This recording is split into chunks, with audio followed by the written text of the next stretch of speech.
Chapter 3. When I had attained the age of 17, my parents resolved that I should become a student at the University of Ingolstadt.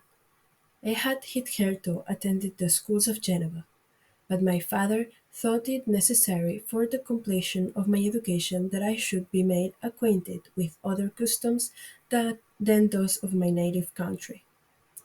My departure was therefore fixed at an early date, but before the day resolved upon could arrive, the first misfortune of my life occurred, an omen, as it were, of my future misery.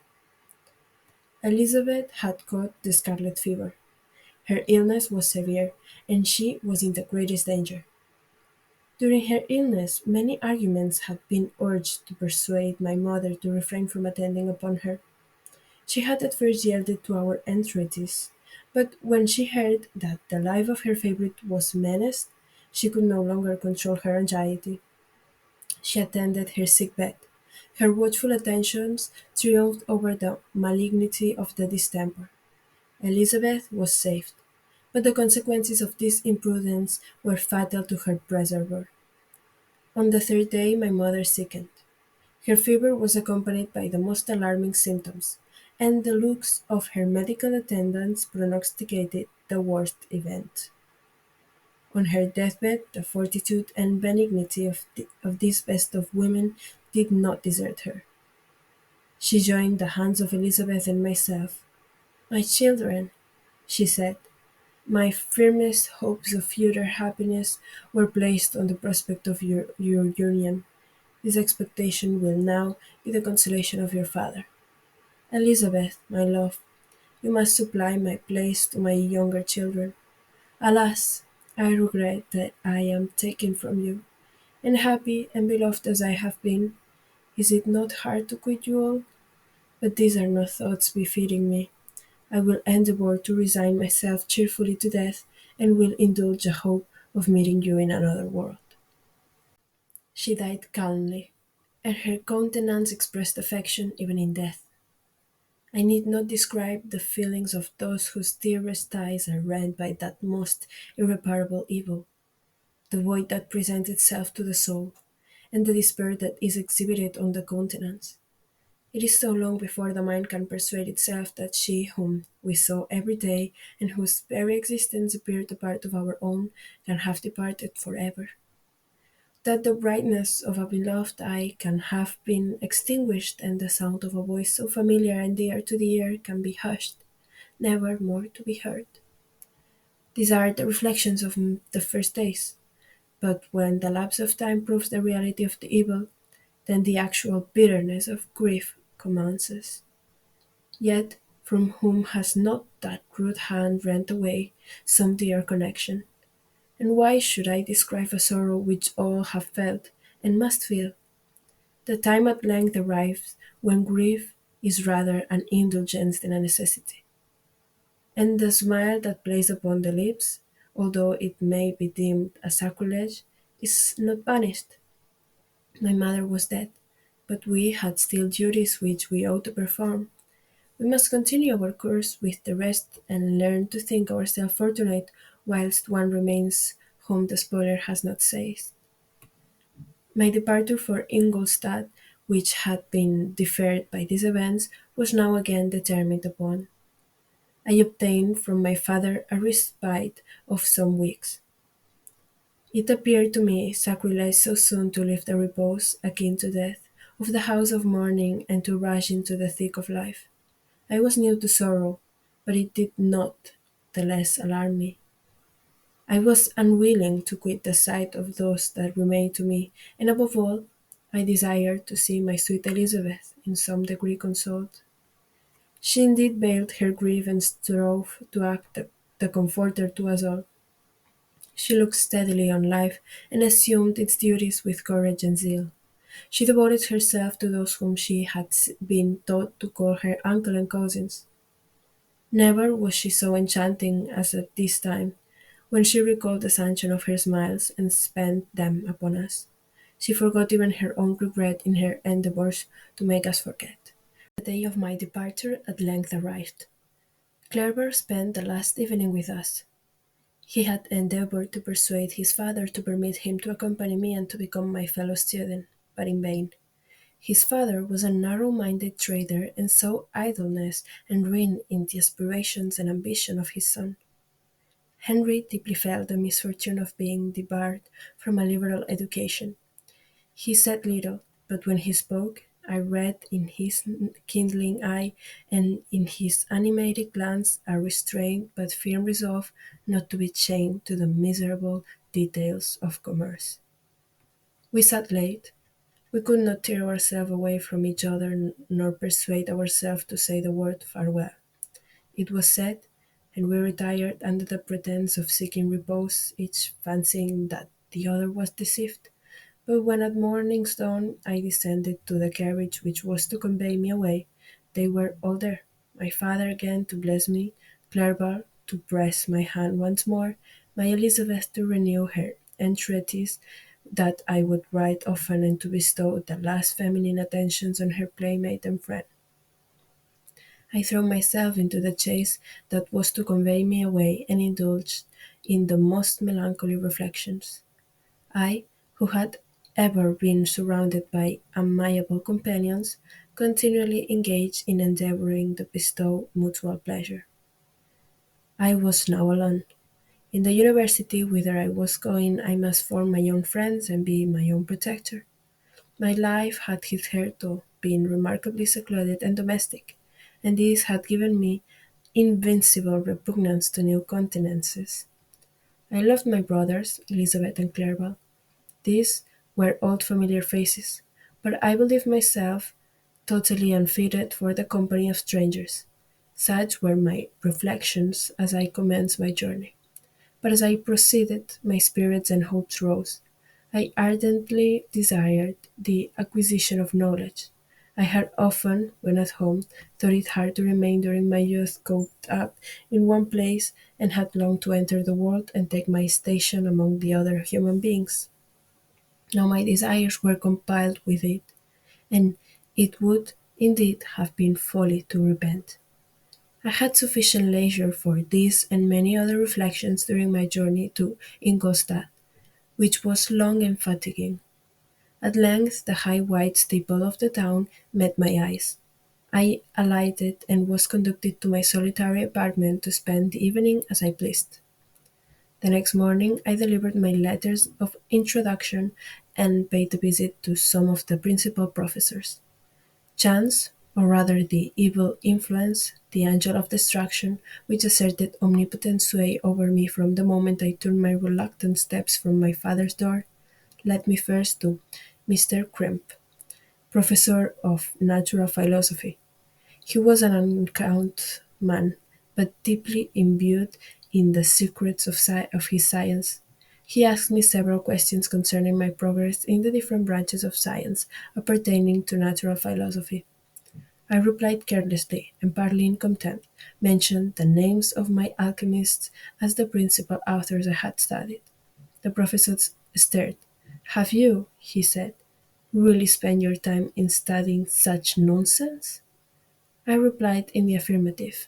"Every minute," continued Mr. Krempe with warmth, "every instant that you have wasted on those books is utterly and entirely lost. You have burdened your memory with exploded systems and useless names. Good God! In what desert land have you lived, where no one was kind enough to inform you that these fancies which you have so greedily imbibed are 1,000 years old and as musty as they are ancient? I little expected in this enlightened and scientific age to find a disciple of Albertus Magnus and Paracelsus. My dear sir, you must begin your studies entirely anew." So saying, he stepped aside and wrote down a list of several books treating of natural philosophy, which he desired me to procure, and dismissed me after mentioning that in the beginning of the following week he intended to commence a course of lectures upon natural philosophy in its general relations, and that Mr. Waldman, a fellow professor, would lecture upon chemistry the alternate days that he omitted. I returned home not disappointed, For I have said that I had long considered those authors useless whom the professor reprobated, but I returned not at all the more inclined to recur to these studies in any shape. Mr. Krempe was a little squat man with a gruff voice and a repulsive countenance. The teacher, therefore, did not prepossess me in favour of his pursuits. In rather a too philosophical and connected a strain, perhaps I have given an account of the conclusions I had come to concerning them in my early years. As a child, I had not been content with the results promised by the modern professors of natural science. With a confusion of ideas only to be accounted for by my extreme youth and my want of a guide on such matters, I had retrod the steps of knowledge along the path of time and exchanged the discoveries of recent inquiries for the dreams of forgotten alchemists. Besides, I had a contempt for the uses of modern natural philosophy. It was very different when the masters of the science sought immortality and power. Such views, although futile, were grand, but now the scene was changed. The ambition of the inquirer seemed to limit itself to the inhalation of those visions on which my interest in science was chiefly founded. I was required to exchange chimeras of boundless grandeur for realities of little worth.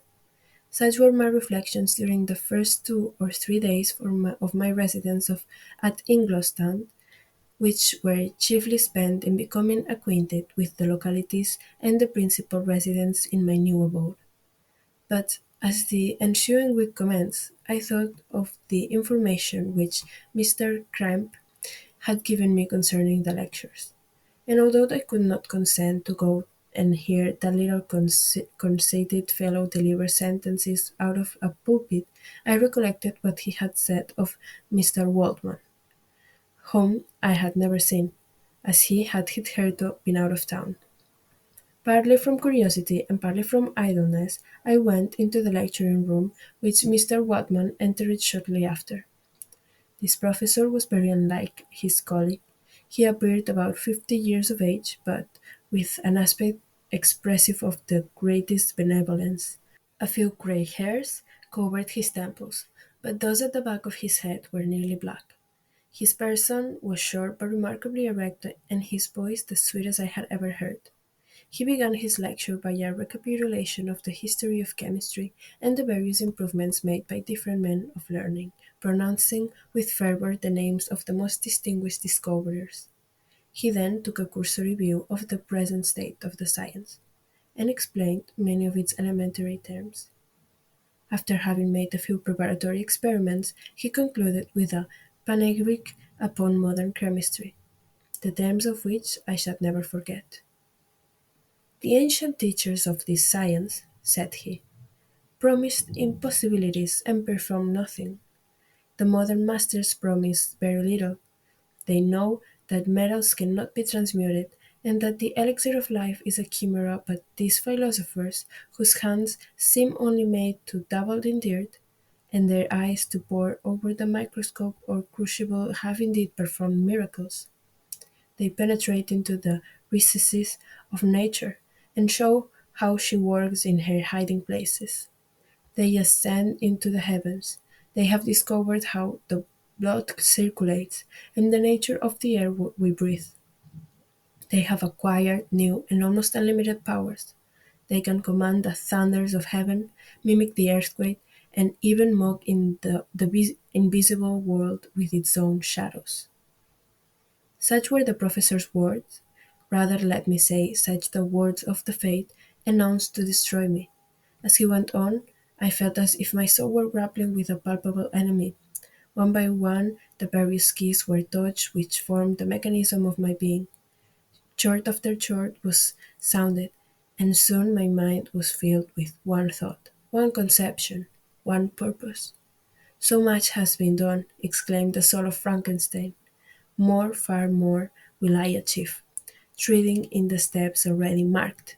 I will pioneer a new way, explore unknown powers, and unfold to the world the deepest mysteries of creation. I closed not my eyes that night. My internal being was in a state of insurrection and turmoil. I felt that order would thence arise, but I had no power to produce it. By degrees, after the morning's dawn, sleep came. I awoke, and my yesternight's thoughts were as a dream. There only remained a resolution to return to my ancient studies and to devote myself to a science for which I believed myself to possess a natural talent. On the same day I paid Mr. Waldman a visit. His manners in private were even more mild and attractive than in public, for there was a certain dignity in his mien during his lecture which in his own house was replaced by the greatest affability and kindness. I gave him pretty nearly the same account of my former pursuits as I had given to his fellow professor. He heard with attention the little narration concerning my studies, and smiled at the names of Cornelius Agrippa and Paracelsus, but without the contempt that Mr. Krempe had exhibited. He said that these were men to whose indefatigable zeal modern philosophers were indebted for most of the foundations of their knowledge. They had left to us, as an easier task, to give new names and arrange in connected classifications the facts which they in a great degree had been the instruments of bringing to light. The labors of men of genius, however erroneously directed, scarcely ever fail in ultimately turning to the solid advantage of mankind. I listened to his statement, which was delivered without any presumption or affection, and then added that his lecture had removed my prejudices against modern chemists. I expressed myself in measured terms with the modesty and deference due from my youth to his instructor. Without letting escape, an experience in life would have made me ashamed any of the enthusiasm which stimulated my intended labors. I requested his advice concerning the books I ought to procure. I am happy, said Mr. Waldman, to have gained a disciple, and if your application equals your ability, I have no doubt of your success. Chemistry is the branch of natural philosophy in which the greatest improvements have been and may be made. It is on that account that I have made it my peculiar study, but at the same time I have not neglected the other branches of science.